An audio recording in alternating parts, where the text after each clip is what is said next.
మత్తయి సువార్త 14వ అధ్యాయంలో ఒక సందర్భం ఉందండి. యేసు ప్రభు దేవుని కుమారుడు శరీరధారి ఉన్న కాలంలో మరి జరిగినటువంటి ఒక సందర్భాన్ని మనం చదువుకుంటూ అందులో ఉన్నటువంటి ఆత్మీయ విషయాల్ని మనం తెలుసుకోవడానికి ప్రయత్నం చేద్దాం. సో మత్తయి సువార్త 14వ అధ్యాయము 22 నుండి మనం చూద్దాం. నిజానికి ఈ సందర్భం ఎప్పుడు జరిగిందంటే, యేసుక్రీస్తు ప్రభులు వారు గలిలయ సముద్రాన్ని దాటుకుని అద్దరికి వెళ్ళినప్పుడు అక్కడ మరి చాలా గొప్ప జనసమూహం వచ్చేసారు. అక్కడ కూడా వచ్చినప్పుడు వారందరికీ కూడా ఆయన వాక్యాన్ని ప్రకటించారు, స్వస్థత కార్యాలు చేశారు. చాలామంది వచ్చారు, వాళ్ళందరికీ ఆహారం ఇచ్చారు. రొట్టెలు 2 చేపలు, 5 రొట్టెలు 2 చేపలను 5,000 మంది పురుషులకు పంచిపెట్టారు.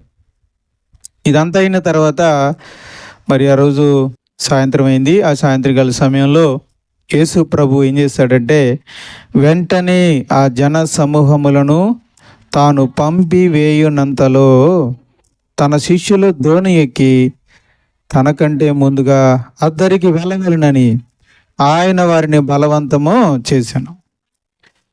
ఈ అద్భుతం జరిగిందండి ఆ రోజు. ఎన్ని అద్భుతాలంటే 14వ వచనంలో మనం చూస్తే, ఆయన వచ్చి ఆ గొప్ప జన సమూహమును చూసి వారి మీద కనికరపడి వారిలో రోగులైన వారిని స్వస్థపరిచెను. వారిలో రోగులైన వారందరినీ, నిజానికి చాలామంది కూడా తమ వారి యొక్క రోగములను బాగు చేసుకోవడానికి అంత దూరం కూడా వచ్చారు. నిజానికి గలిలయ సముద్రం యొక్క అద్దరికి వెళ్ళడం అనేది చాలా కొండలతో కూడినటువంటి ప్రాంతం, అంత సులువైంది కాదు. వాళ్ళంతా కొండలు తిరిగి కష్టపడి ప్రభు దగ్గరికి వెళ్ళారు, స్వస్థత కొరకు వెళ్ళారు. ప్రభు కూడా వారి ఎడల కనికరపడి, నా కోసం ఇంత దూరం నడిచి వచ్చారు కదా, వీరిని నిరాశపరచకూడదు అని చెప్పి వారి మీద చేతులుంచి తనలో ఉన్న దేవుని శక్తి చేత వారిని స్వస్థపరచడం జరిగింది. అలా ఆ రోజు చాలా గొప్ప స్వస్థత కార్యాలు జరిగాయి. అంతేకాదు, కేవలం 5 రొట్టెలను 2 చేపలు ఆయన ఆశీర్వదించి మరి శిష్యులకు ఇచ్చినప్పుడు, జనులకు వడ్డించినప్పుడు ఇంచుమించుగా మరి 5,000 మంది పురుషులు, వారే కాకుండా స్త్రీలు, పిల్లలు కలిసి భోంచేశారు. ఆ రోజు ఒక మహత్కార్యం అని అంటారు దీన్ని, ఒక అద్భుతం ఆ రోజు జరిగింది. సో ఆ జరిగిన అద్భుతం వెంటనే ప్రభు ఏం చేశాడంటే, ఆ జనసమూహాన్ని ఇంకా చీకటి పడకముందే పంపించేశాడు ఆయన ఎవరిళ్ళకి. ఆయన్ని మరీ చీకటైపోతే అరణ్య ప్రాంతం కనుక వాళ్ళు ఇబ్బంది పడతారనే ఉద్దేశంతో వెలుగుండగానే వారిని పంపించడం జరిగింది. సో ఆ తర్వాత యేసు ప్రభు శిష్యులు ఉండిపోయారు. ప్రభు ఏం చేశాడంటే, తన శిష్యులను కూడా మీరు దోణికి వెళ్ళిపోండి, నేను తర్వాత వస్తాను అని చెప్పేసి వారిని కూడా దోణి ఎక్కి పంపించేశాడు ఆయన. అలా వాళ్ళు కూడా వెళ్ళిపోయారు. ఎందుకు ఇక్కడ ఆయన బలవంతం చేస్తున్నాడో చూద్దాం. ఎందుకు అందరినీ పంపించేస్తున్నాడు? 23వ వచనం, పంపివేసి ప్రార్థన చేయుటకు ఏకాంతముగా కొండ ఎక్కిపోయి సాయంకాలమైనప్పుడు ఒంటరిగా ఉండెను. ప్రభు యేసుక్రీస్తు వారు ఇటు తన దగ్గరకు వచ్చిన జనసమూహం అంతటినీ పంపించేశాడు. అలాగే తనను వెంబడిస్తున్న శిష్యులను 12 మందిని కూడా పంపించేశాడు. వాళ్ళేమో గట్టంట నడుచుకుంటూ వెళ్ళిపోతున్నారు. ఈ 12 మంది మాత్రం వాళ్ళు ఎక్కువ వచ్చిన దోణిలోనే కదా, ఆ దోణిని ఎక్కి వాళ్ళు వెళ్ళిపోతున్నారు. ఒకరు నీటి మీద ప్రయాణం, ఒకరేమో గట్టు మీద ప్రయాణం. సరే, మరి ప్రభు సంగతి ఏంటి అని అంటే, ఆయన ఇదేమి పట్టించుకోకుండా ప్రశాంతంగా కొండ ఎక్కి వెళ్ళాడు. ఏకాంతంగా ఒంటరిగా వెళ్ళాడు. దేని కొరకు వెళ్ళాడు? ఆయన ప్రార్థన చేసుకోవడానికి. యేసుక్రీస్తు యొక్క ప్రభు జీవితంలో ఆయన ఒంటరి ప్రార్థన కలిగి ఉన్నాడు. నిజానికి అద్భుతమే కానీ నేనే చేసి ఉంటే కారలెగలు వేసుకుని తిరుగుతూ ఉండేవాడినేమో, గొప్పలు చెప్పుకుంటూ తిరుగుతూ ఉండేవాడినేమో. కానీ ప్రభు మాత్రం అలా చేయలేదు. వాళ్ళందరినీ పంపించేసి సైలెంట్గా కొండ మీదకి ఒక్కడికే వెళ్ళి, అయ్యా, ఈరోజు ఈ అద్భుతాలు జరిగించినది నీవయ్యా, నీకు మహిమ చెల్లిస్తున్నాను అయ్యా, దీన్ని బట్టి నాలో గర్వం వస్తుందేమో, నాలోకి గర్వం రానికయ్యా అని యేసు ప్రభు తండ్రి అయిన దేవునికి దీనుడిగా ప్రార్థన చేశాడు. తనను మరణము నుండి తప్పించువానికి అని మనం చూస్తున్నాం. హెబ్రీయులకు రాసిన పత్రిక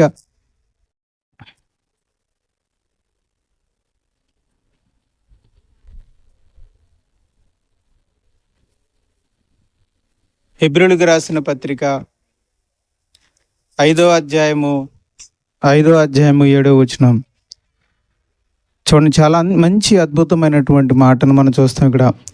యేసు ప్రభు యొక్క ప్రార్థనా జీవితం. హెబ్రీయులకు రాసిన పత్రిక 5వ అధ్యాయము 7వ వచనం. శరీరధారి అయి ఉన్న దినములలో మహారోదనముతోనూ కన్నీళ్లతోనూ తన్ను మరణము నుండి రక్షింపగలవానికి ప్రార్థనలను యాచనలను సమర్పించి భయభక్తులు కలిగి ఉన్నందున ఆయన అంగీకరింపబడెను.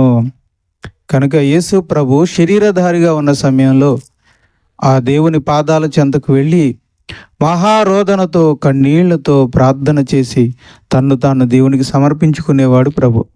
అటువంటి ప్రార్థనా జీవితం నేడు నీకున్నదా?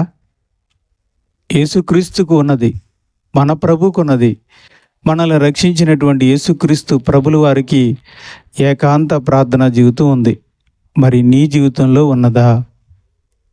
అక్కడ ఆయన అంత గొప్ప కార్యం తన ద్వారా జరిగినప్పుడు ఆ ఘనతని మహిమను తన తీసుకోకుండా గర్వించకుండా ఆ ఏకాంతముగా ఏకాంతము కొండ మీదకి వెళ్ళి ఒంటరిగా ప్రార్థన చేస్తూ తను సమర్పించుకున్నాడట. మహారోదనతోనూ కన్నీళ్లతోనూ తనను సమర్పించుకుని అన్నాడు. ఏం సమర్పించాడు ఆయన? తనకు రావాల్సిన ఘనతని, తనకు రావాల్సిన మహిమను ఎవరికి అర్పించాడు? ఆయన తండ్రి అయిన దేవునికి సమర్పించాడు. ప్రియమైన దేవుని వారలారా, మీరు ఎప్పుడైనా అటువంటి ప్రార్థనా జీవితాన్ని కలిగి ఉన్నారా? రెండో విషయం, ఏకాంతముగా ఒంటరిగా ప్రార్థన చేయగలుగుతున్నారా? నీ తండ్రితో, నిన్ను కన్న తండ్రితో, ప్రథమ ఫలముగా నిన్ను కన్న నీ తండ్రితో, తన సత్యవాక్యము ద్వారా నిన్ను సృజించినటువంటి నీ కన్న తండ్రితో, ఆ పరలోక తండ్రితో ఒంటరిగా మాట్లాడగలుగుతున్నావా? సోదరా, నీవు నీ భార్యతో చక్కగా ఒంటరిగా మాట్లాడుతున్నావు. సహోదరి, నీవు నీ భర్తతో ఒంటరిగా మాట్లాడుతున్నావు. నీ బిడ్డలతో ఏకాంతంగా మాట్లాడగలుగుతున్నావు. మరి నీ సృష్టికర్త అయిన దేవునితో, అలాగే నిన్ను కన్న ఆ పరమ తండ్రితో నీవు ఒంటరిగా మాట్లాడగలుగుతున్నావా? ఒంటరి ప్రార్థన నీ జీవితంలో ఉన్నదా? యేసు ప్రభు చాలా సిలువకు వెళ్ళే సమయంలో ఒలీవల కొండ దగ్గరికి వెళ్ళినప్పుడు ప్రార్థించాడు. ఆయన అలా ప్రార్థించినప్పుడు తనతో పాటు 12 మంది శిష్యుల్ని తీసుకువెళ్ళినా సరే ఏమన్నాడు తెలుసా? మిగతా వాళ్ళందరూ ఇక్కడ ఉండండి అని పేతురు, యోహాను, యాకోబులను మాత్రమే తనతో పాటు తీసుకువెళ్ళాడు. మరలా కొంత దూరం వెళ్ళాక వారి ముగ్గురిని కూడా ఆపేశాడు. మీరు ఇక్కడే ఉండండి, నేను కాస్త దూరంగా వెళ్ళి ప్రార్థన చేసుకుంటాను అని ఆయన కూడా ఒక రాయి వేత దూరం వెళ్ళి ప్రార్థన చేసుకున్నాడు. దాన్నే ఏమంటారు? ఒంటరి ప్రార్థన అని. మరి ఒంటరి ప్రార్థన, ఏకాంత ప్రార్థన విశ్వాసమునకు కర్త యేసు ప్రభుకే అవసరమైతే సాధారణం విశ్వాసులమైన మనకి ఇంకెంత అవసరం చెప్పండి. కానీ ఏంటో బద్ధకం, సోమరితనం, మనకు ఒక ధీమా. యేసు ప్రభుకే తండ్రి అయిన దేవుని నుండి ప్రార్థన ద్వారా శక్తిని బలాన్ని పొందుకుంటున్నాడు అంటే మరి మనం ఎంతటి వాళ్ళం? మరి అలుపులమైన విశ్వాసులమైన మనకు ప్రార్థనా జీవితం ఎంత అవసరం? ఆ ప్రార్థన ద్వారా దేవునిపై ఆధారపడడం ఎంత అవసరం? అయినా సరే మనం చేయలేకపోతున్నామంటే చెప్పమంటారా? ముమ్మాటికి గర్వమే, ఇంకేం మాట్లాడాల్సిన అవసరం లేదు. అది హృదయ గర్వం. నాకేం పర్వాలేదులే, నేను బాగానే ఉన్నానులే, నేనెందుకు దేవునికి ప్రార్థన చేయాలి, దేవునిపై ఆధారపడాలి? నిజంగా మాట చెప్తున్నాను చూడండి. హృదయ గర్వం అంటే ఏంటంటే మనం అంతా బాగున్నాం కాబట్టి మనం హాస్పిటల్ మొహమే చూడం. అదే రిపోర్ట్లో కాస్త కిడ్నీ అలా ఉందండి అనగానే ఏం చేస్తాం? శుక్రవారం కదా ఈరోజు, సోమవారం వెళ్తాలేండి, ఆదివారం ఆరాధన చూసుకుని అంటామా? రేపు శనివారమే మనం వెళ్ళిపోతాం కదా. అంటే మనం వెళ్ళట్లేదంటే అర్థం ఏంటండి? నాకు బాగానే ఉంది అనుకున్నప్పుడు మనం ఎవరి దగ్గరికి వెళ్ళాం. అదే బాగోలేదు అనగానే ఏం చేస్తాం? డాక్టర్ గారి దగ్గరికి పరిగెడతాం అనమాట. అది కూడా చాలా అర్జెంటుగా పరిగెట్టేస్తాం, అమ్మో ఏమైపోతుందో అని. మరి తండ్రి అయిన దేవుని దగ్గరికి మనం ప్రార్థనాపూర్వకంగా ఎందుకు వెళ్ళట్లేదు? మనం బాగానే ఉన్నామని మన గర్వం, మనం బాగానే ఉన్నామనేటువంటి ఆలోచన మనకుంది. మనకు దేవునిపై ఆధారపడాలి. దేవునిపై నేను ఆధారపడ్డానని, లేదా దేవుని యొక్క శక్తిని, బలమును నేను ప్రార్థన ద్వారా పొందుకోవాలి అనేటువంటి ఆలోచన లేకపోవడం వలన మనం ప్రార్థన చేయలేకపోతున్నాం. ఒకటి నిర్లక్ష్యం, ఒకటి సోమరితనం, మరొకటి గర్వం. ఈ మూడిటి వలన మనం ఆయన పాదాల దగ్గరికి వెళ్ళి ప్రార్థించలేకపోతున్నాం. దీని నుండి మనం విడుదల పొందాలి. యేసుక్రీస్తు వారి వలె, మన విశ్వాసమునకు కర్త అయిన యేసుక్రీస్తు ప్రభులు వారి వలె మనం కూడా ఆయన పాదాల దగ్గరికి వెళ్ళి ఒంటరి ప్రార్థన చేసేవారుగా ఉండాలి. యవనస్తులైన పిల్లలకు చెప్తున్నాను, మీరు ముఖ్యంగా ప్రార్థన చేయండి.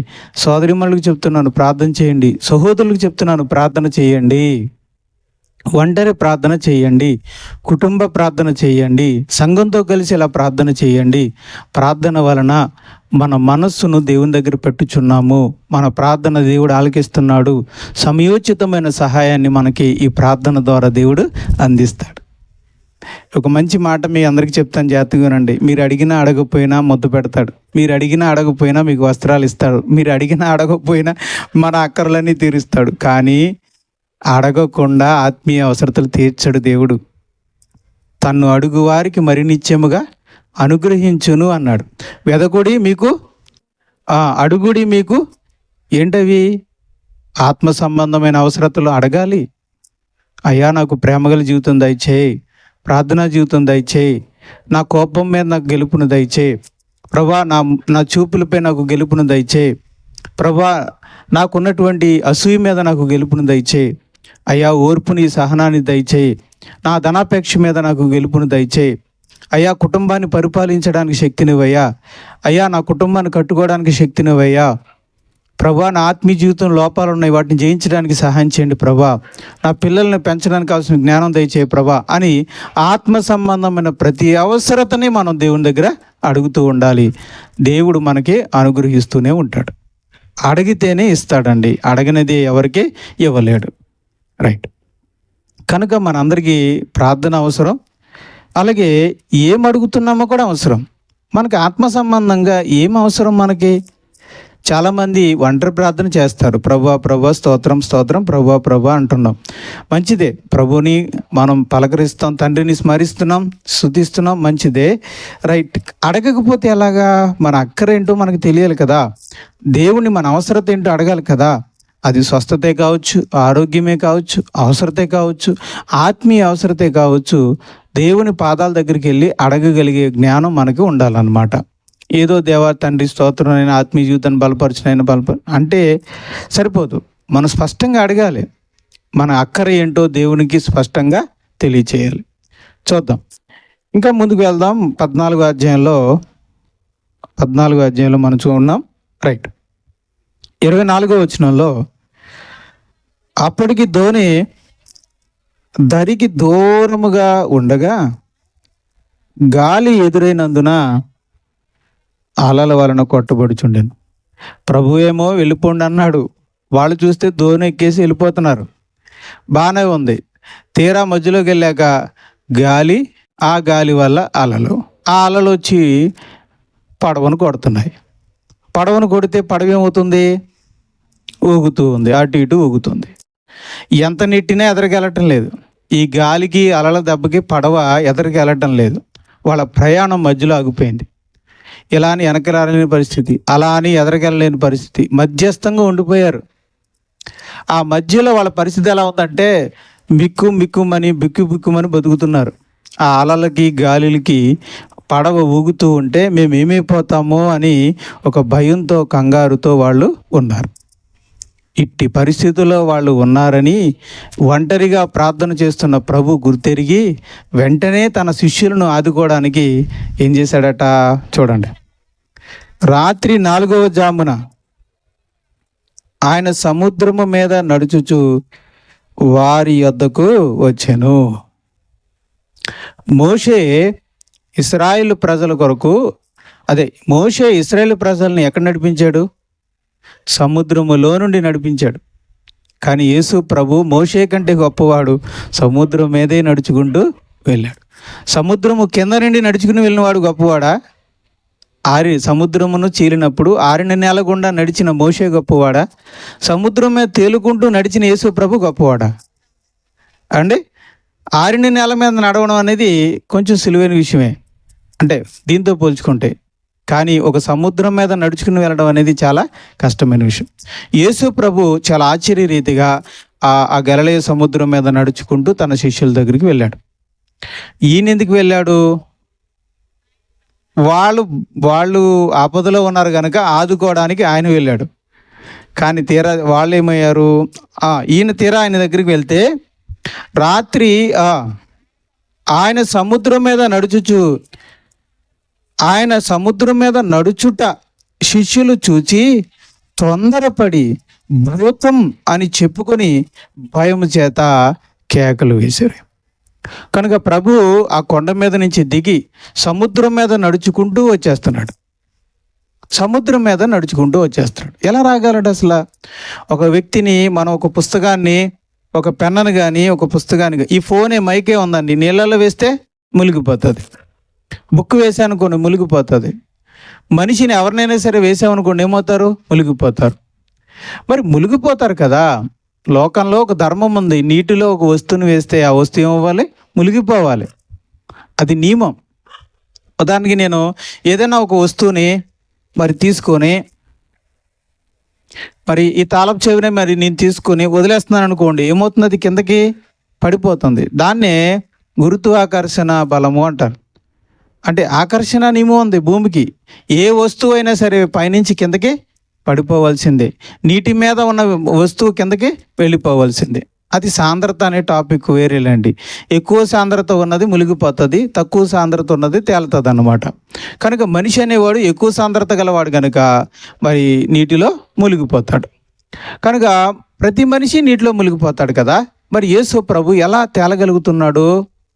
ఆయన ఆ ఆకర్షణ నియమాన్ని, కిందనున్న భూమి ఆయన కిందకి లాగుతూ ఉంటే ఆ నీటిలోంచి కిందకి వెళ్ళిపోవాలి.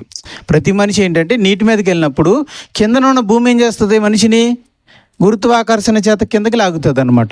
అలా లాగినప్పుడు వ్యక్తి నీటిలోకి వెళ్ళిపోతాడు. మరి యేసు ప్రభు తేలుతున్నాడు అంటే మరి ఏంటన్నమాట? ఆయన ఆ ఆకర్షణ శక్తిని అధిగమించాడు అని అర్థం. ఆ ఆకర్షణ నియమాన్ని, అంటే ద లా ఆఫ్ అట్రాక్షన్ అంటారు అన్నమాట. ఎర్త్ అట్రాక్షన్, గ్రావిటేషనల్ అట్రాక్షన్ అంటారు. ఆ గ్రావిటేషనల్ అట్రాక్షన్ నుంచి, ఆ లాలో నుంచి యేసు ప్రభు అధిగమించి ఆ నీళ్ల మీద తేలగలిగాడు, నడవగలిగాడు అనమాట. అంటే భూమి యొక్క ఆకర్షణ శక్తి యేసు ప్రభు మీద పనిచేయట్లేదు, భూమి మీద యేసు ప్రభు మీద పని చేయట్లేదు. అంటే ఆ ఆకర్షణ నియమాన్ని అధిగమించి యేసు ప్రభు సముద్రం మీద నడుచుకుంటూ వెళ్తున్నాడు. మరి దాన్ని ఏమంటారండి? దాన్నే మహత్కార్యము, ఆశ్చర్యకార్యము, అద్భుతం అంటారు. అద్భుతం అంటే ఏంటంటే చెప్పండి? సాధారణంగా జరిగేది ఏంటి? కార్యం. అసాధారణంగా జరిగితే ఏమంటారు? అద్భుత కార్యం. ఉదాహరణకి సూర్యుడు తూర్పున ఉదయిస్తే కార్యం, అదే పడమరను ఉదయిస్తే అద్భుత కార్యం అన్నమాట. కనుక మరి అంటే దేవుడు సృజించిన సృష్టిలో యథావిధిగా జరిగేది సృష్టి కార్యం. అలా కాకుండా అసాధారణంగా జరిగితే దాన్ని అద్భుత కార్యం అంటారు. యేసు ప్రభు సాధారణంగా ఏ మనిషి అయినా నీటి మీద ఉంటే మునిగిపోతాడు. కానీ యేసు ప్రభు ఆ రోజు నీటి మీద తేలుతున్నాడు, నడుస్తూ ఉన్నాడు. ఇది అసాధారణమైంది కనుక ఇది అద్భుతం. యేసు ప్రభు ఒక అద్భుతాన్ని చేసుకుంటూ నడుచుకుంటూ వెళ్తున్నాడు. తీరా ఆడికి వెళ్ళేసరికి చెప్పండి, వెంటనే తీరా యేసు ప్రభు నడుచుకుంటూ అద్భుతం ద్వారా ఆ నీళ్ళ మీద నడుచుకుంటూ శిష్యుల దగ్గరికి వెళితే తీరా ఆ చీకటిలో నడిచి వస్తున్న ఆ వ్యక్తిని చూసి వాళ్ళు ఏమనుకున్నారట? ఆయన సముద్రం మీద నడుచుట శిష్యులు చూసి తొందరపడి భూతమని చెప్పుకొని భయము చేత కేకలో వేసిరి. అసలే వాళ్ళు ఆ గాలి వేస్తుంది, అలలు పైకి ఎగసి పడుతున్నాయి. అవి వచ్చి ఆ గాలికి ఆ అలలకి పడవేమవుతుంది? ఊగుతూ ఉంది. ఆ ఊగుతున్న సమయంలో వాళ్ళు గందరగోళంలో ఉన్నారు, భయపడుతూ ఉన్నారు, ఏమైపోతామన్న ఆలోచనలో ఉన్నారు. అసలే భయపడుతున్నారేమో. ఆ అలల మీద సముద్రంలో ఒక ఆకారం ఇలా తమ వైపుకు వస్తూ ఉంటే, అది కూడా నడుచుకుంటూ వస్తూ ఉంటే వాళ్ళు ఒక్కసారి ఉలిక్కు పడిపోయారు, భయపడిపోయి కంగారు పడిపోయి, అమ్మ బాబోయ్, భూతం, ఆత్మ, దెయ్యము అని వాళ్ళు కేకలు వేశారట అండి. అందుకని అక్కడ ఏమనుంది, భూతమని చెప్పుకొని భయము చేత కేకలు వేసిరి. అంటే చూడండి, పేతురు చూడరా నడిచి వచ్చేస్తుంది అని, అందరి అదుగుదుగో వచ్చేది ఏదో చూడరా బాబు అని, ఇలాగ ఎవరికి వాళ్ళే చూసుకొని చూడు వచ్చేస్తుంది, ఇటువైపు వచ్చేస్తుంది అనుకుని ప్రతి ఒక్కరు కూడా కంగారు పడిపోయారు, భయపడిపోయారట, కేకలు వేసుకున్నారట. భయము చేత కేకలు వేసిన శిష్యులను యేసు ప్రభు చూశాడు. వెంటనే యేసు ధైర్యము తెచ్చుకొనుడి, నేనే, భయపడకుడని వారితో చెప్పగా, యేసు ప్రభు అక్కడ ఏమాట ఉందంటే వెంటనే ఏమన్నాడైనా, ధైర్యము తెచ్చుకొనుడి, భయపడకుడి, నేనే అని చెప్పాడు. వెంటనే అనే మాట మనకి ఏమర్థమవుతుందంటే, కాసేపు ఆగిన తర్వాత వాళ్ళు కాస్త భయపడ్డాక, కేకలేసాక, వాళ్ళు గిలగిలా కొట్టేసుకున్న తర్వాత అప్పుడు యేసు ప్రభు వచ్చి నేనే అని అనకుండా, వాళ్ళు ఎప్పుడైతే భయపడి కేకలు వేస్తున్నారో, ఎప్పుడైతే భయపడ్డారో, కలవరపడుతున్నారో, అప్పుడే వెంటనే యేసు స్పందించి భయపడకుడి, నేనే అని చెప్పాడు. అంటే తన శిష్యులు భయపడడం యేసు ప్రభుకి ఇష్టం లేదు. మనం అనవసరంగా భయపడ్డాం, తన శిష్యులు అనవసరమైన వాటికి భయపడ్డాం, యేసు ప్రభుకి ఇష్టం లేదు. అనవసరమైన విషయాలకు భయపడ్డాం, యేసు ప్రభుకి ఇష్టం లేదు. ఇదంతా ఒక అబద్ధం. ఒక అబద్ధాలకు, ఒక ఊహలకు, ఒక ఊహాతీతమైన ఆలోచనలకు, మనుషుల మధ్య ఉన్నటువంటి అమాయకపు ఆలోచనలకు శిష్యులు కూడా భయపడడం యేసు ప్రభుకి ఇష్టం లేదు. అందుకే వాళ్ళతో అన్నాడు, ధైర్యం తెచ్చుకొనుడి, నేనే, భయపడకండి. ప్రియమైన దేవుని వారలారా, మనం అనవసరమైన విషయాలకు భయపడడం దేవునికి ఇష్టం లేదు. ఈ లోకంలో కొన్ని మూఢనమ్మకాలకు భయపడడం దేవునికి ఇష్టం లేదు, ముఖ్యంగా మన ప్రభుకి ఇష్టం లేదు. అందుకే ఆయన అంటాడు, మనం భయపడిన వెంటనే మన ప్రభు ఏమంటాడంటే, ధైర్యము తెచ్చుకొనుడి, నేనే, భయపడకూడని. నిజానికి భూతం ఒకవేళ వచ్చినా చూసి భయపడకండి అని యేసుప్రభు చెప్తాడు. తీరా వాళ్ళు యేసుప్రభునే ఏమనుకుంటున్నారు, యేసుప్రభునే భూతం అనుకుంటున్నారు. ఎందుకే ఆయన లోకరక్షకుడా? నిజానికి ఆయన దెయ్యమా లేకపోతే దైవమా? యేసుప్రభు దైవం. ఆయన వాక్యము దైవమే కదా. దైవాన్ని పట్టుకుని ఏమనుకుంటున్నారు, దెయ్యం అని అనుకుంటున్నారు. అంతేనండి, మనం కంగారులో ఉన్నప్పుడు నిజానికి దైవం కూడా ఎలా కనిపిస్తుంది, ఒక సమయంలో దెయ్యంలా కనిపిస్తుంది అనమాట. వీళ్ళు ఈ కలవరంలో, గందరగోళంలో ఉన్నారేమో, ఆదుకోవడానికి వచ్చిన యేసుప్రభును కూడా వీళ్ళు ఏదో అనుకుంటున్నారు. ప్రియమైన దేవుని వారలారా, కొంచెం కుటుంబం కలవరంగా ఉన్నప్పుడు, కుటుంబం గందరగోళంగా ఉన్నప్పుడు, మన హృదయం కలవరంగా ఉన్నప్పుడు, మనల్ని ఆదుకోవాలి అనుకున్న వాళ్ళని కూడా మనం చెడ్డగా, మనం వేరేలా చూసే అవకాశం ఉన్నది. మన హృదయం కలవరంగా ఉన్నప్పుడు, భయాందోళనలో మనం ఉన్నప్పుడు, మనల్ని ఆదుకోవడానికి వచ్చిన వారిని, మనకి మంచి చెప్పాలనుకున్న వాళ్ళని కూడా మనం శత్రువులుగా చూస్తాం, అపార్థం చేసుకుంటాం అన్నమాట. రైట్. అందుకే యేసు ప్రభు అంటున్నాడు, ధైర్యము తెచ్చుకొనుడి, నేనే, భయపడకూడని వారితో చెప్పగా. పేతురు, ప్రభువా, ఇది నీవే అయితే నీళ్ల మీద నడిచి, ప్రభువా, నీళ్ల మీద నడుచుకుంటూ వస్తున్న వ్యక్తివి నీవే అయితే, నీవేనా? నువ్వెలా నడుస్తున్నావు? భూమి ఆకర్షణ నియమాన్ని అధిగమించి ఆ నీటి మీద తేలుతూ నువ్వు నడుచుకుంటూ మా దగ్గరికి వచ్చావు కదా, ఇది నీవే కదా? అది నీవే అయితే మా ప్రభువా, నేను కూడా నీళ్ల మీద నడుచుటకు సెలవిమ్ము. నేను కూడా నీళ్ళ మీద నడుస్తాను, ఆజ్ఞ ఇవ్వండి, నాకు అవకాశం ఇవ్వండి, నేను కూడా నీళ్ళ మీద నడుస్తాను. అప్పుడు ఆ పక్కనున్న ఆంద్రియ ఏమని ఉంటాడు, ఒరే అన్నయ్య ఎందుకురా? ఆంద్రియ ఏమని ఉంటాడు, అన్న తమ్ముడే కదా. అప్పుడు ఏమంటాడు, అన్నయ్య అనవసరంగా సాహసం చేస్తున్నావేమో, కంగారు పడుతున్నావేమో, ఆయన ప్రభురా. ఆయన ఎవరో? ప్రభు కాబట్టి, దైవ కుమారుడైన క్రీస్తు కాబట్టి ఆ నీటి మీద నడుచుకుంటూ రాగలడు.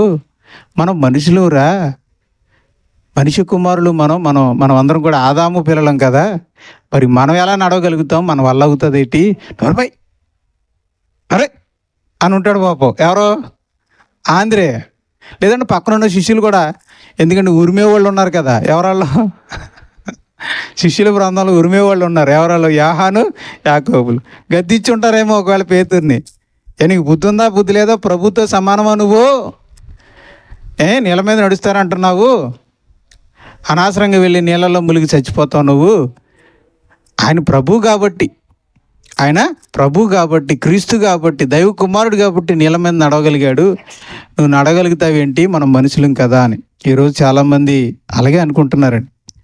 యేసు ప్రభు పరిశుద్ధుడిగా జీవించాడు కనుక ఆయన వల్ల అయ్యింది, కానీ మన వల్ల అవుతుంది ఏంటి అని.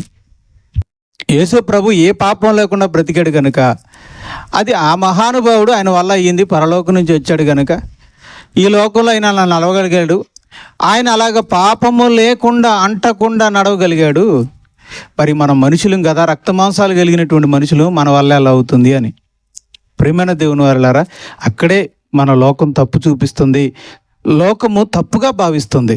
ఇక్కడ యేసు ప్రభు తాను నడవడానికే కాదు, తన వలే మరొకరిని నడిపించడానికి యేసు ప్రభు వచ్చాడు. ఆయన తాను నీళ్ల మీద నడుస్తూ వెళ్ళడమే కాదు, తన వలే తన శిష్యులను కూడా నడిపించడానికి ఆయన వచ్చాడు. ఆయన ఈ లోకానికి వచ్చింది తాను పరిశుద్ధుడిగా బ్రతికి వెళ్ళిపోవడానికి కాదు, మనల్ని తను నమ్మిన వారిని కూడా పరిశుద్ధులుగా మార్చి బ్రతికించడానికి వచ్చాడు. ఆయన మాత్రమే పాపము చేయకుండా పవిత్రంగా బ్రతికేసి వెళ్ళిపోవడానికి కాదు, ఆయన వెనకాల మనను కూడా పాపము లేకుండా పవిత్రులుగా జీవింపచేయడానికి యేసు ప్రభు వచ్చాడు. మరి ఇది సాధ్యమేనా? సాధ్యమే. ఎప్పుడు సాధ్యము? పేతురు వలె అడగగలిగినప్పుడు, ప్రభువా నీవు నీళ్ళలో మొలగిపోకుండా నీటి మీద తేలుతూ నడుచుకుంటూ నువ్వు వచ్చినట్టుగా నేను కూడా నడుచున్నట్లు నాకు సెలవిమ్ము అని అడిగినట్టు మనం కూడా అడగగలిగితే అది సాధ్యమే. ఎలా సాధ్యమో ఏమని అడగాలి? ప్రభువా పాపము లేకుండా పవిత్రంగా నువ్వు జీవించావు అన్నది సత్యము. ఆ సత్యమైతే ఆ సత్య ప్రకారముగా నన్ను కూడా నడిపించయ్యా. పాపము లేకుండా పవిత్రంగా జీవించే జీవితం నాకు దయచే. నువ్వు పరిశుద్ధుడువు, పాపము లేకుండా పరిశుద్ధంగా జీవించావయ్యా. నీ జీవితం సత్యం ప్రభువా. అలాగే నీవు నడిచిన విధముగానే నా జీవితాన్ని కూడా పరిశుద్ధంగా నడిచే బాధ్యత నాకు కూడా నడిచే అవకాశం నాకు కూడా అవకాశం ఇవ్వండి అయ్యా అని మనం అడగగలిగితే ప్రభు కూడా మనకి అవకాశాన్ని ఇస్తాడు. పేతురు అడగగానే యేసు ప్రభు ఏమన్నాడు? అయ్యా నేను దైవ కుమారుని గనుక, ప్రత్యేకమైన దేహాన్ని ధరించుకున్నాను గనుక నేను ఇలా నడవగలుగుతున్నాను. నువ్వు మట్టి దేహము గనుక, ఆదాము నుండి వచ్చిన మట్టి దేహము గనుక, రక్త మాంసాలు కలిగిన వాడు గనుక అది నీకు సాధ్యం కాదయ్యా, దోనిలోనే ఉండు, నీకు అక్కడే సేఫ్ అన్నాడా? అనలేదు. ఏమంటున్నాడు ఆయన రమ్మో, అయితే నడుస్తావా, నేను నడిచినట్టుగా నడవాలని నువ్వు అనుకుంటున్నావు, అయితే రా. ఈరోజు రాత్రికాల సమయంలో ప్రభు ఏమంటున్నాడంటే, యేసు ప్రభు మాత్రమే పవిత్రుడిగా బతకగలడు, మనం మానవ మాత్రులము, మన వలన కాదు అని భ్రమలో నుండి బయటకు వచ్చి ప్రభువా నేను కూడా జీవిస్తాను అని అంటే, ఈ రాత్రికాల సమయంలో ప్రభు కూడా మనతో అంటాడు ఏమనంటే, రా అయితే నాతో పట్టున్నాడు, పాపము చేయకుండా పవిత్రంగా జీవించే జీవితాన్ని నేను ఇస్తాను, నన్ను నమ్మి నా వెనకాల నడు, పాపము అంటకుండా నేను నడిపిస్తాను అంటాడు. ఒక మాట చెప్పమంటారా? యేసు ప్రభు ధరించినటువంటి దేహము మనలాంటి రక్త మాంసములు కలిగిన దేహమే. మనలాగనే నీటి మీద కాలు పెడితే ఏమవుద్ది? మునిగిపోయే దేహమే, మునిగిపోయే దేహం. ఆయన కూడా అన్ని విధాలుగా శోధించబడ్డాడు, కానీ ఏ శోధనలోనూ పడిపోలేదు, ఏ ఒక్క పాపము చేయలేదు. మనవలే అన్ని విషయాల్లో శోధించబడ్డాడు. చూపుల విషయంలో, ఆలోచన విషయంలో, ధనాపేక్ష విషయంలో, అన్ని విషయాల్లో యేసు ప్రభు శోధించబడ్డాడు, ఇది నిజం. కానీ ఏ శోధనకు యేసు ప్రభు తల వగ్గలేదు, పాపము చేయలేదు. అలాంటి అద్భుతమైన జీవితం ఈరోజు మనకు కావాలా? యేసు ప్రభు అంటున్నాడు, కావాలి అని నువ్వు అడిగితే రా అని నేను అంటున్నాడు. రా అయితే అంటున్నాడు.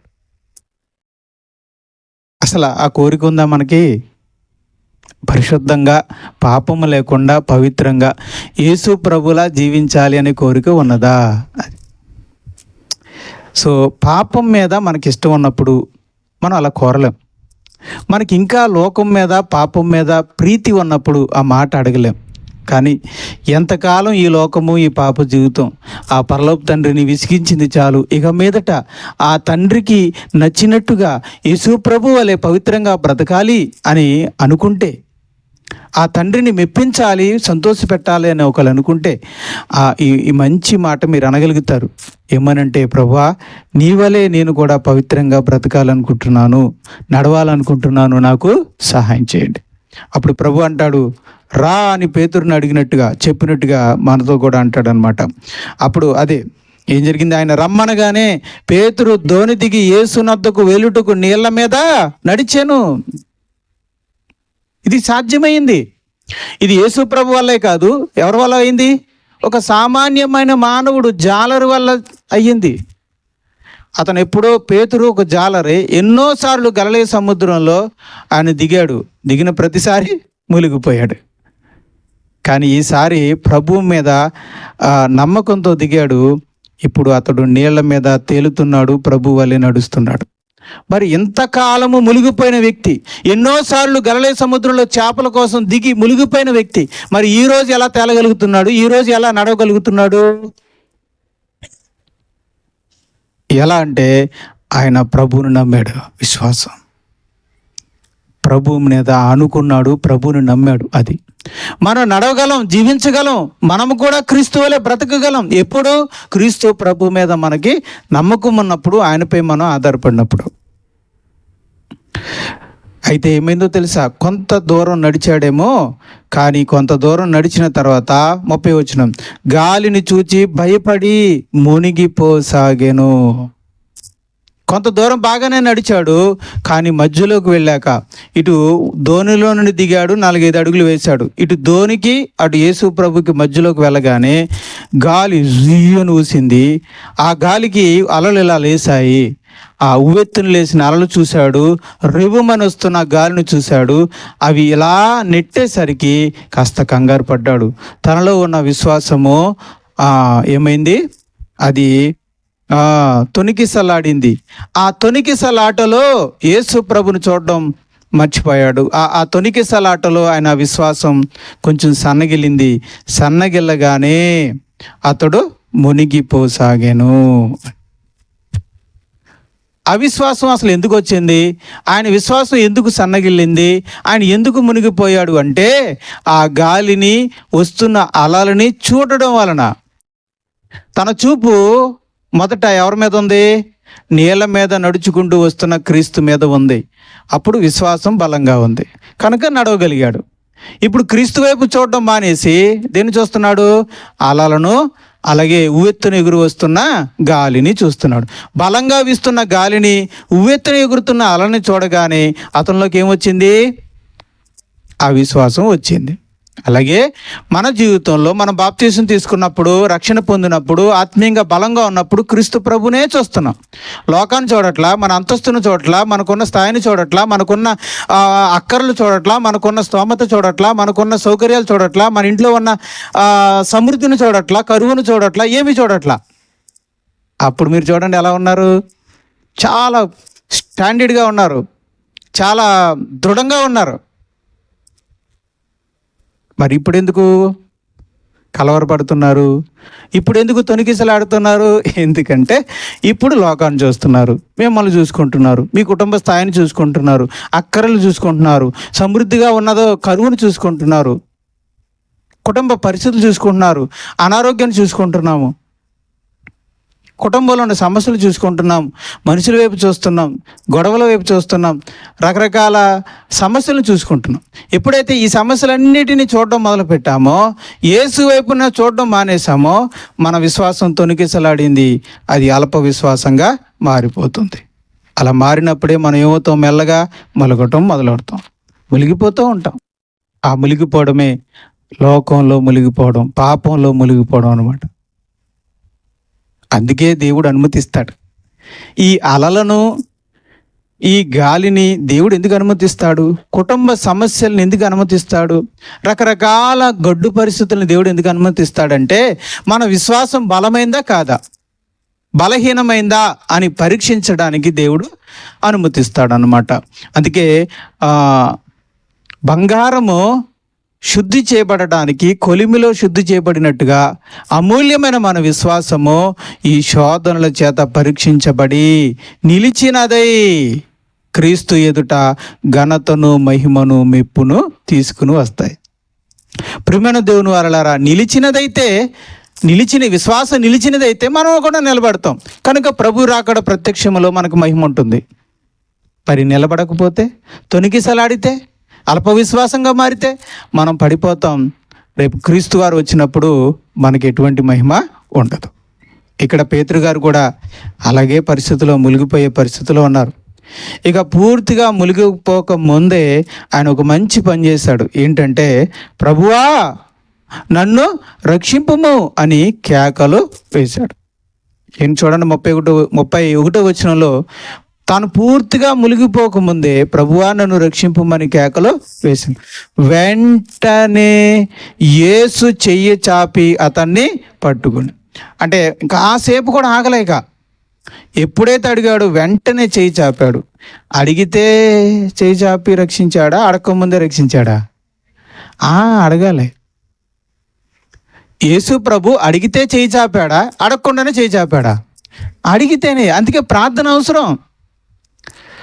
అవసరతలను దేవుడు, భౌతిక అవసరతల్ని అడగకుండానే ఇస్తాడు. నువ్వు అడగకపోయినా వస్త్రాలు ఇస్తాడు, నువ్వు అడగకపోయినా నీ అవసరతలు తీరుస్తాడు. కానీ నువ్వు అడగకపోయినా సూర్యుని ఉదయింపజేస్తాడు, నువ్వు అడగకపోయినా వర్షాన్ని కురిపిస్తాడు, నువ్వు అడగకపోయినా భూములకి పంటనిస్తాడు, నువ్వు అడగకపోయినా నీకు ఆహారాన్ని ఇస్తాడు. కానీ నీ ఆత్మీయ అవసరతల కొరకైతే అడగాలి. ప్రభువా నేను విశ్వాస జీవితంలో మునిగిపోతున్నానయ్యా, పడిపోతున్నానయ్యా, జారిపోతున్నానయ్యా, నాకు సహాయం చేయండి అని చెయ్యి చాపి అరవాలన్నమాట. వెంటనే యేసు చెయ్యి చాపి అతన్ని పట్టుకొని, అల్ప విశ్వాసి ఎందుకు సందేహపడితువని అతనితో చెప్పాను. ఎందుకు పేతురు ఆ రోజు మునిగిపోయాడంటే సందేహపడ్డాడు. ఎవరి మీద? క్రీస్తు మీద, పరిస్థితుల మీద, తన నమ్మకం మీద సందేహపడ్డాడు, మునిగిపోసాగాడు. నిజంగా ఈ సమయంలో చెప్తున్నానండి, మనం సందేహపడితేనే మునిగిపోతాం. మనం ఎందుకు విశ్వాస జీవితంలో ఈ రాత్రికాల సమయంలో ఒక మాట చెప్తున్నానండి, చెప్పేది నేనైనా వినేది మీరైనా సరే, పరిస్థితులను బట్టి సందేహపడడం వలనే మనం బలంగా లేకుండా పోయాం. ఈరోజు క్రీస్తు అని ఆ సముద్రము అనేది ఒక దేవుని రాజ్యం అయితే, ఆ క్రీస్తు రాజ్యంలో మనం ఎందుకు తేలలేకపోతున్నాం, ఎందుకు నడవలేకపోతున్నాం అంటే సందేహం అనేది మనల్ని ఆవరించింది కనుక సందేహపడుతున్నాం. ప్రతిదానికి, అనారోగ్యానికి సందేహమే, ఆర్థిక ఇబ్బందులకు సందేహమే. మనం పిరికివారుగా ఉన్నాం, కలవరపడుతున్నాం, కంగారు పడుతున్నాం, భయపడుతున్నాం. అదే మనల్ని మునిగిపోయేలాగా చేస్తుంది. కానీ రాత్రికాల సమయంలో ఎంతమంది అయితే అన్ని పరిస్థితుల్లో బలంగా ఉండగలరో వారు విశ్వాసం బలంగా ఉంటుంది, వారు నీటి మీద దృఢముగా నిలబడగలుగుతారు, నడవగలుగుతారు. వారు ధోని ఎక్కినప్పుడు గాలి అణిగెను, అంతటా ధోనినున్నవారు వచ్చి నీవు నిజముగా దేవుని కుమారుడు అని చెప్పి ఆయనకు మొక్కిరి. ప్రియమైన దేవుని వారలారా, ఈ అద్భుతమైన ఈ సందర్భం ద్వారా ఎన్నో మాటలు మనం చూసాం కదా. ఒక్కసారి ఆ మాటలన్నిటినీ మనం తెలుసుకుందాం. మొదటిగా యేసు ప్రభు ఒంటరిగా ఉండి ప్రార్థన చేయడానికి ఇష్టపడ్డాడు. మనకు ఒక మాదిరి ఇచ్చాడు. ఏమనంటే ఒంటరి ప్రార్థన కావాలి. మన ద్వారా ఒక గొప్ప కార్యం జరిగినప్పుడు, మన ద్వారా ఒక గొప్ప పరిచర్య జరిగినప్పుడు ఆ సాయంత్రం ఏం చేయాలి? ఏం చేయాలి? ప్రార్థనా జీవితంలోకి వెళ్ళి ఒంటరిగా తండ్రి దగ్గరికి వెళ్ళి, అయ్యా నా ద్వారా జరిగిన ఈ పరిచర్య వల్ల నీకు మహిమ చెల్లిస్తున్నాను, నన్ను వాడుకున్నందుకు నీకు స్తోత్రాలు, నన్ను ఉపయోగించుకున్నందుకు నీకు స్తోత్రాలు అని చెప్పేవారుగా మనం ఉండాలి.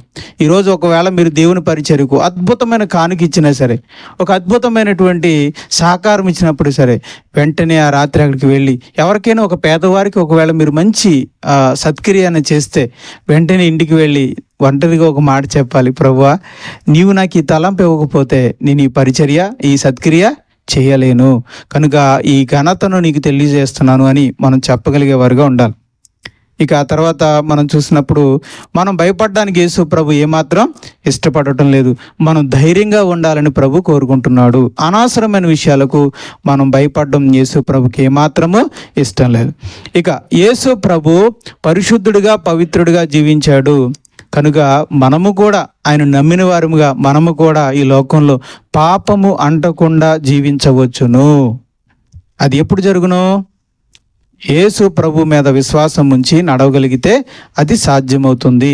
పేతురు వల్ల ఎలా సాధ్యమైంది? నమ్మాడు గనక నడవగలిగాడు. అలాగే మనం కూడా నమ్మగలిగితే యేసు ప్రభుతో పాటు మనం కూడా పవిత్ర జీవితంలో కొనసాగలము. రైట్. మరి ఎప్పుడు మనం మునిగిపోతాం? ఎప్పుడైతే పేతురు వలె అవిశ్వాసానికి, సందేహానికి గురవుతామో అప్పుడే మన విశ్వాసం ఏమవుతుంది? అల్ప విశ్వాసంగా మారుతుంది. మనం మునిగిపోతాం అన్నమాట. కనుక విశ్వాసంతో ఉండడం చాలా ముఖ్యమైన విషయం అన్నమాట. అలాంటి సమయంలో పరిస్థితులు ఇబ్బందిగా, కలవరంగా ఉన్నప్పుడు యేసు వైపే చూచుచు మరి పరిగెట్టడం చాలా అవసరం అన్నమాట. అందుకే బైబిల్ ఏం చెప్తుందంటే, హెబ్రీయులకు రాసిన పత్రిక 12వ అధ్యాయంలో ఒక మాట చెప్తుంది. చెప్పి ముగించుకుందాం. 12వ అధ్యాయంలో 2వ వచనంలో ఇలా ఉంది, విశ్వాసమునకు కర్తయు దానిని కొనసాగించువాడునైన యేసు వైపు చూచుచు మన ఎదుట ఉంచబడిన పందెములో ఓపికతో పరుగెత్తుదుము. ఇది విశ్వాస సంబంధమైన పరుగు. ఇది పరిశుద్ధతతో కూడిన పరుగు. ఇది దేవుని చిత్తముతో కూడిన పరుగు. ఈ పరుగు పందెంలో మనం ఓపికతో పరిగెట్టాలి. అలా పరిగెట్టి ముందుకు కొనసాగాలి అంటే విశ్వాసమునకు కర్తయు దాన్ని కొనసాగించువాడైన యేసు వైపు చూడాలి. యేసు వైపు చూడాలి. మన వైపు చూస్తే మునిగిపోతాం. చుట్టూ ఉన్న పరిస్థితులను చూస్తే మనం మునిగిపోతాం, కొనసాగలేం. యేసు వైపు చూడగలిగితే మాత్రమే మనం ముందుకి నడగలుగుతాం. ఈ మాటలు మొదట నన్ను, ఆ తర్వాత మిమ్మల్ని బలపరచును గాక. ఆమేన్. ప్రార్థన చేసుకుందాం.